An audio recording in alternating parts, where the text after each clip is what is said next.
Hi friends, welcome to our YouTube channel. तो friends, इस video में हम देखेंगे सीपीयू टाइम कैलकुलेशन। तो सबसे पहले देखते हैं कि सीपीयू टाइम की डेफिनेशन क्या है। CPU time actually is the programme execution time and it can be calculated based on the processor clock.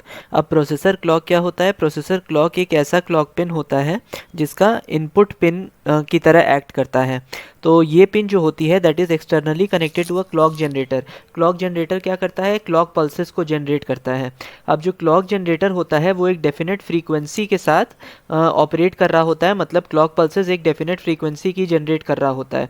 तो वो क्लॉक पल्सेस जनरेट होती हैं वहाँ से, and these clock pulses are carried into the processor through clock pin.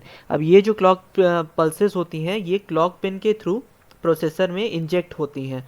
तो सारी जितनी भी प्रोसेसर की एक्टिविटीज़ हैं वो कंट्रोल होती हैं इसी क्लॉक के थ्रू। अब हम देखते हैं साइकिल टाइम क्या होता है। Cycle time is the time which is required to transfer the pulse from either rising edge to rising edge और from falling edge to falling edge. तो एक अगर हमारे पास पल्स को है ट्रांसफ़र करना, तो एक राइजिंग एज से दूसरे राइजिंग एज के बीच में जाने में जितना टाइम लगता है, या एक फॉलिंग एज से दूसरे फॉलिंग एज के बीच में जाने में जितना टाइम लगता है, उसको हम साइकिल टाइम कहते हैं। Cycle time depends upon the clock frequency. Clock frequency वही वाली जो कि एक्सटर्नल क्लॉक जनरेटर जिस फ्रीक्वेंसी से ऑपरेट कर रहा होता है। अब आते हैं सीपीयू टाइम। तो CPU time is equal to program execution time. A number of instructions per program multiplied by number of cycles per instruction multiplied by number of seconds per cycle, इसको कहते हैं हम सीपीयू टाइम।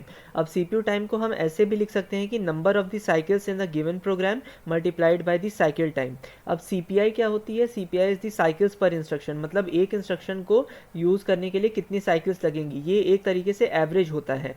तो cycles per instruction equal to number of cycles required per program divided by the instruction count. तो total number of cycles जो कि programme में लग रही हैं डिवाइडेड बाय कितने इंस्ट्रक्शंस हैं।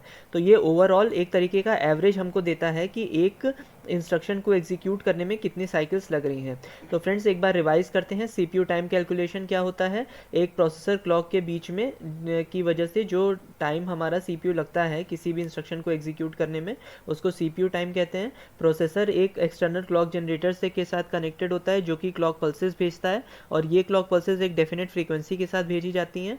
देन साइकिल टाइम का ये मतलब होता है कि एक राइजिंग एज से दूसरे राइजिंग एज के बीच में जाने में जितना टाइम लग रहा है, या एक फॉलिंग एज से दूसरे फॉलिंग एज के बीच में जाने में जितना टाइम लग रहा है, उसको हम साइकिल टाइम कहते हैं। अब सीपीयू टाइम क्या होता है? Number of instructions per program multiplied by number of cycles per instruction multiplied by number of seconds per cycle. तो साइकिल्स पर इंस्ट्रक्शन क्या होती हैं? That is equal to number of cycles in totality required per program divided by the instruction count. तो friends, ये था हमारा cycle time और CPU time calculation. अगले वीडियोस में हम इसके कुछ न्यूमेरिकल्स देखेंगे। तब तक आपको अगर वीडियो अच्छी लगी हो then please like to this video and please subscribe to my channel and hit the bell icon, ताकि जो भी नई अपडेट्स आए आपको वो मिल पाए। Until next time, thanks all and bye.